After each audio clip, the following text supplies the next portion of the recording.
Hi, I'm Chef Stephen Hunter. Welcome to the Culinary Institute of Canada.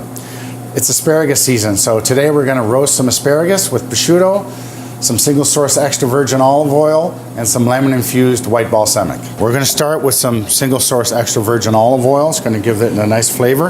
What we're going to do is roast the asparagus and the prosciutto together. We're going to start with a little drizzle of olive oil on our roasting pan. I've just got some parchment paper on there. Just makes cleanup a little easier. Okay, we're just going to roll these up nice and tight. It's important that your prosciutto is sliced very thinly. Okay, otherwise it's kind of a little tough. You want it to crisp up nicely.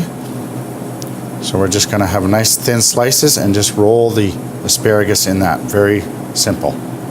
Again, we're going to roast them with a little bit of single source extra virgin olive oil from Liquid Gold. Make sure they're spaced out so they're not touching each other. Okay, our asparagus is ready to go in the oven. We've got a nice hot oven, 450 degrees.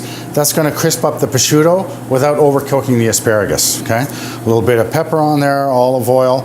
It's ready to go. We're going to put it in there for about 5 minutes, and then we're going to shake the pan to rotate them, or you can turn them with tongs if you'd like, just to make sure they're crisp all around. Our roasted asparagus and prosciutto is fresh out of the oven. We're ready to plate it.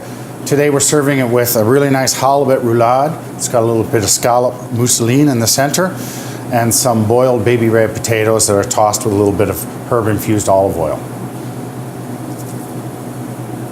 And to finish it off, we've got a little bit of Sicilian lemon infused white balsamic vinegar. We're just going to put a few drops of that on the asparagus. The lemon's going to go really nicely with the fish as well. And of course we have to put a little garnish on there too. We've got some pea shoots. Recipes for the halibut and the blood orange aioli can be found in the link attached to this video.